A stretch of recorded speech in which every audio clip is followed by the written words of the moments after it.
de Toram Basse va commémorer l'armistice de la guerre de 14-18. Ce jour, il y a exactement 100 ans.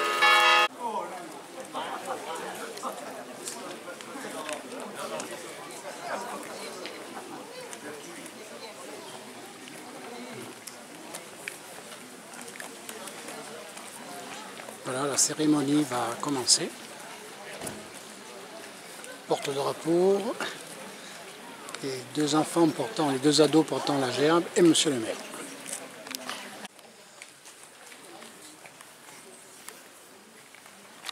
Présent.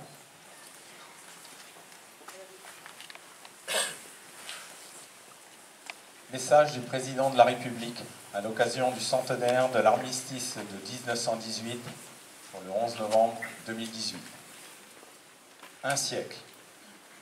Un siècle que l'armistice du 11 novembre 1918 est venu mettre un terme au combat fratricide de la Première Guerre mondiale.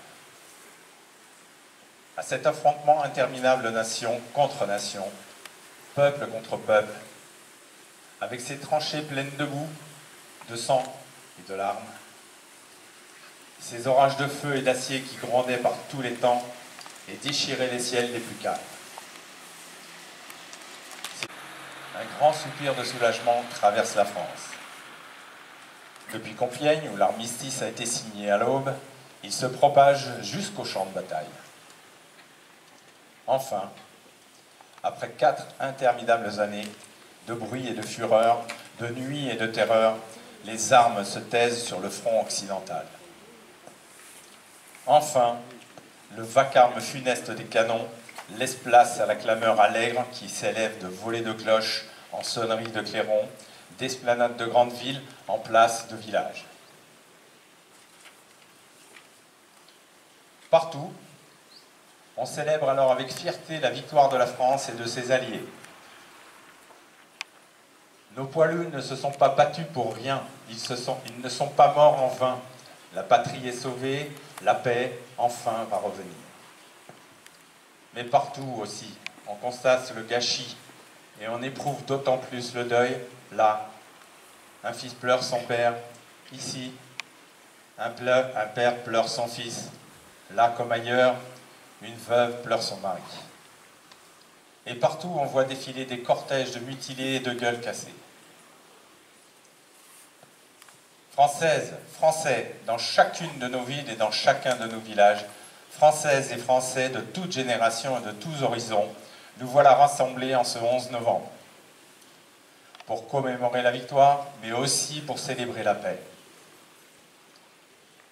Nous sommes réunis dans nos communes, devant nos monuments morts, pour rendre hommage et dire notre reconnaissance à tous ceux qui nous ont défendus hier, mais aussi à ceux qui nous défendent aujourd'hui, jusqu'au sacrifice de leur vie. Nous nous souvenons de nos poilus, morts pour la France, de nos civils, dont beaucoup ont aussi perdu la vie, de nos soldats marqués à jamais dans leur chair et dans leur esprit, de nos villages détruits, de nos villes dévastées. Nous nous souvenons aussi de la souffrance et de l'honneur de tous ceux qui ont quitté leur terre et sont venus d'Afrique, du Pacifique et d'Amérique sur ce sol de France qu'ils n'avaient jamais vu et qu'ils ont pourtant vaillamment défendu. C'est de l'honneur des 10 millions de combattants de tous les pays qui ont été envoyés dans ces combats terribles. Françaises, Français, nous sommes aussi unis en ce jour dans la conscience de notre histoire et dans le refus de sa répétition. Car le siècle qui nous sépare des terribles sacrifices des femmes et des hommes de 14-18 nous a appris la grande précarité de la paix. Nous savons avec quelle force les nationalismes, les totalitarismes peuvent emporter les démocraties et mettre en péril l'idée même de civilisation. Nous savons avec quelle célérité l'ordre multilatéral peut soudain s'écrouler. Nous savons que l'Europe unie, forgée autour de la réconciliation de la France et de l'Allemagne, est un bien plus fragile que jamais. Vigilance, tel est le sentiment que doit nous inspirer le souvenir de l'effroyable hécatombe de la Grande Guerre. Ainsi, serons-nous dignes de la mémoire de celles et ceux qui, il y a un siècle, sont tombés. Ainsi, serons-nous dignes du sacrifice de celles et ceux qui, aujourd'hui, font que nous tenons là, unis, un peuple libre. Vive l'Europe en paix, vive la République et vive la France. Le texte en tête, mais je sais qu'ils ont révisé depuis hier soir, ce matin et tout à l'heure encore.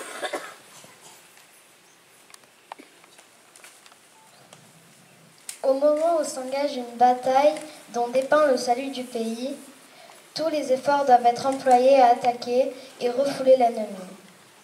Une troupe qui ne peut plus avancer devra coûte que coûte garder le terrain conquis et se faire tuer sur place plutôt que reculer. Joffre, général commandant en chef, 6 septembre 1914.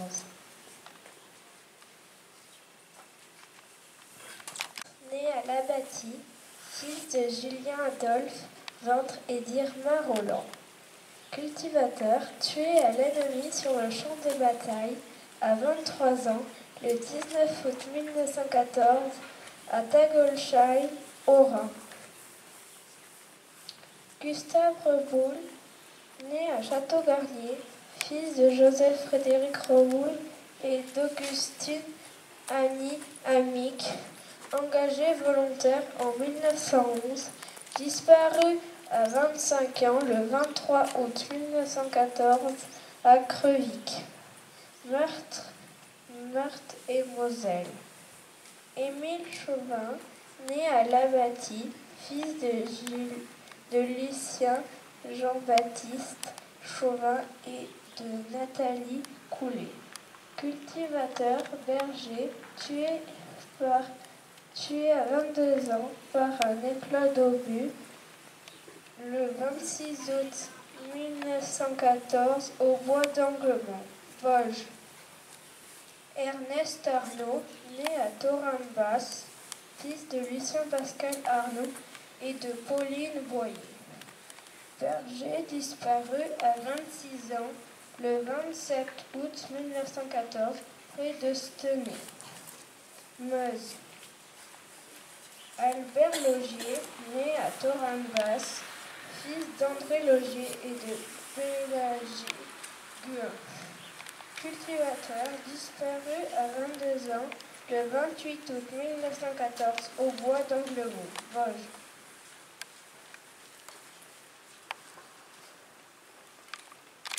D'écrire ce poème.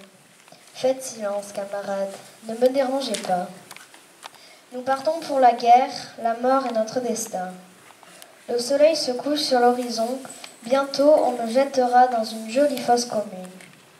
Dans le ciel, le bon vieux crépuscule est tout rouge.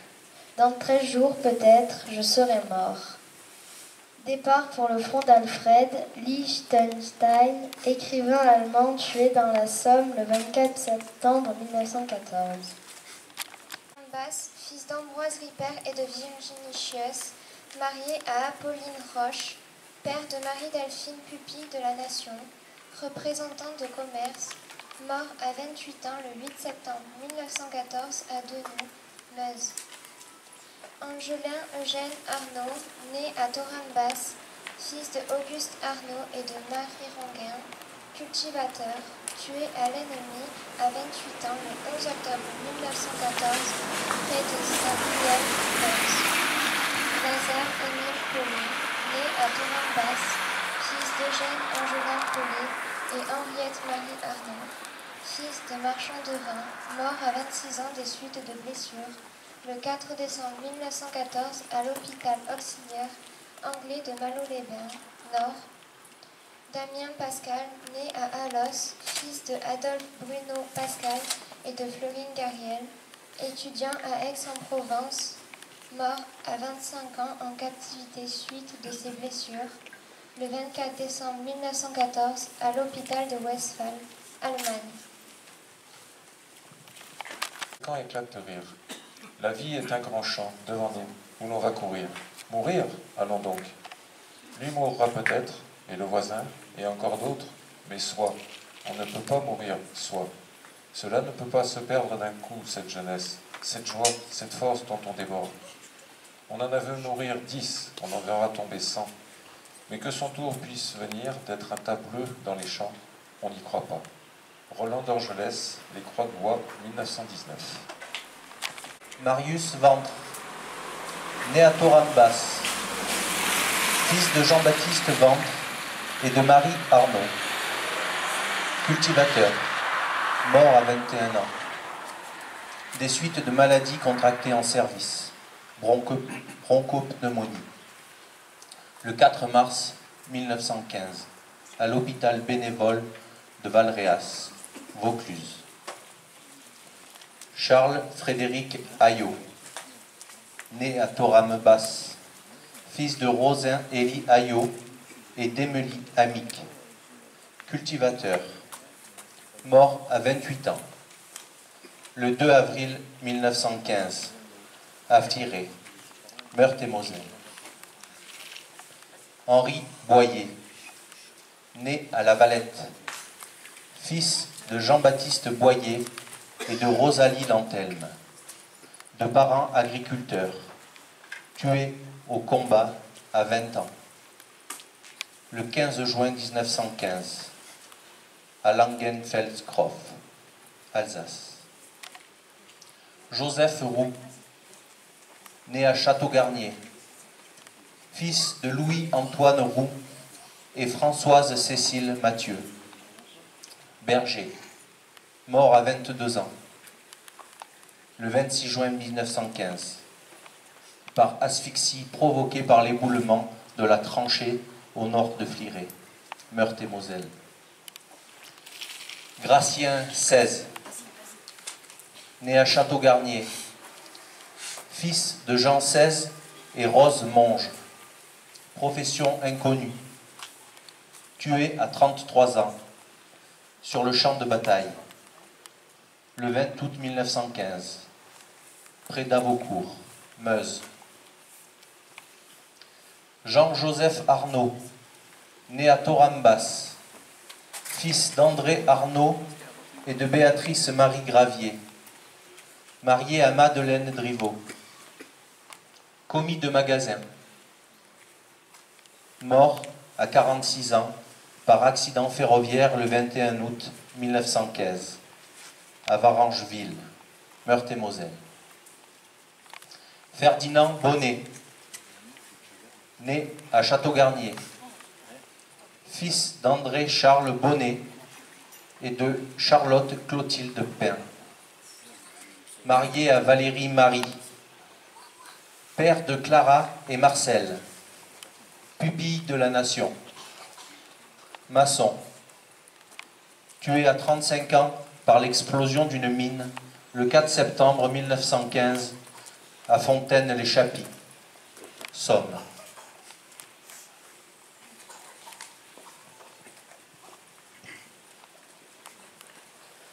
« 1916. Je suis montée sur la crête du ravin où je suis. J'avais derrière moi Fleury, devant Vaux et Douaumont. J'embrassais une dizaine de kilomètres carrés, transformés en désert de terre brune uniforme. Les hommes sont tout petits, perdus là-dedans. On les distingue à peine. Un obus tombe dans ces petites choses. Ça remue un moment.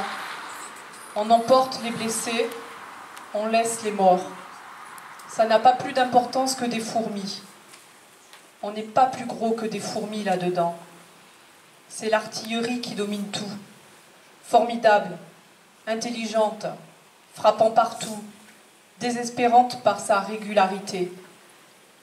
Fernand Léger, Verdun, le 7 novembre 1916.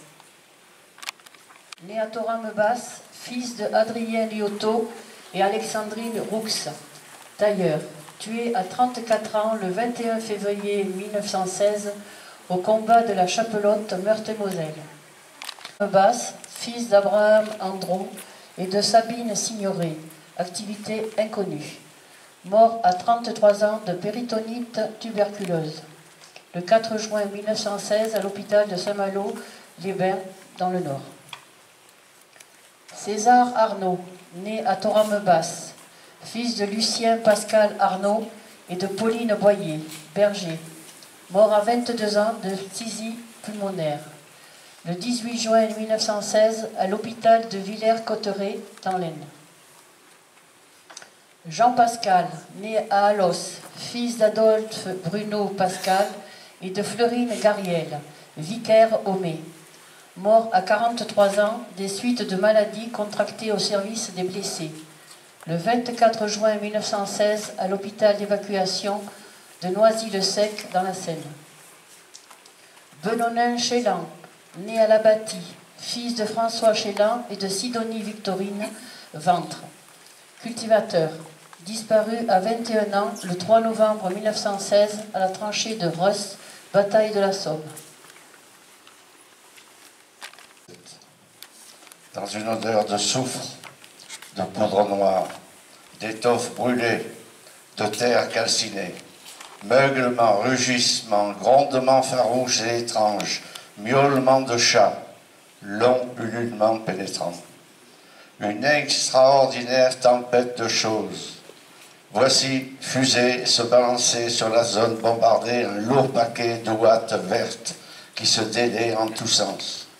De hideux éclatements, ces dégâts asphyxiants. Henri Barbus, dans Le Feu, 1916.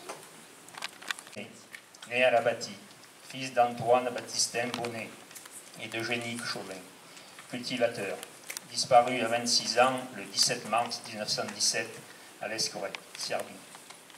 Isidore Ayot, né au Moustier, fils de Jean-Paul Ayot et d'Émile Simian, cultivateur, disparu à 21 ans le 20 avril 1917 au chemin des Dames, N.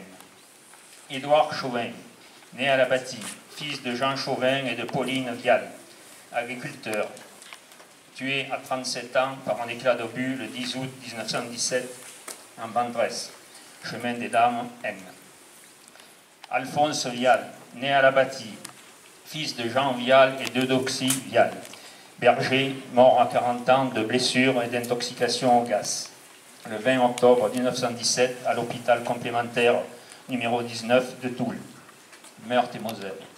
Victor Simon, fils de Martin Thomas Simon et de Thérésine Simon, berger, résident à la gare de Freinet, tué à l'ennemi à 21 ans le 23 octobre 1917 au fort de Malmaison, chemin des Dames, N.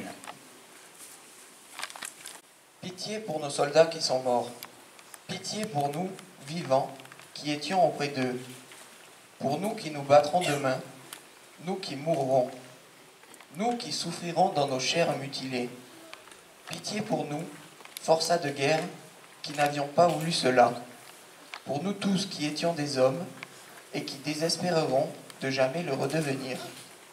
Maurice Genevoix, La Boue, 1921. Né à Château-Garnier, fils du maire de Thorame-Basse, Blaise Simian, et de la propriétaire de la fabrique de draps de la Bâtie, Elisabeth Bonnet, mort à 40 ans de ses blessures de guerre, le 25 mai 1918 à Sampuy, près d'Amiens, Oise. François Simon, né à Thorame-Basse, de Placy de Jean-Joseph Simon et de Rose-Marie Granier, mort à 26 ans, suite de ses blessures de guerre, le 11 juin 1918, dans une ambulance près de Somme-Bionne,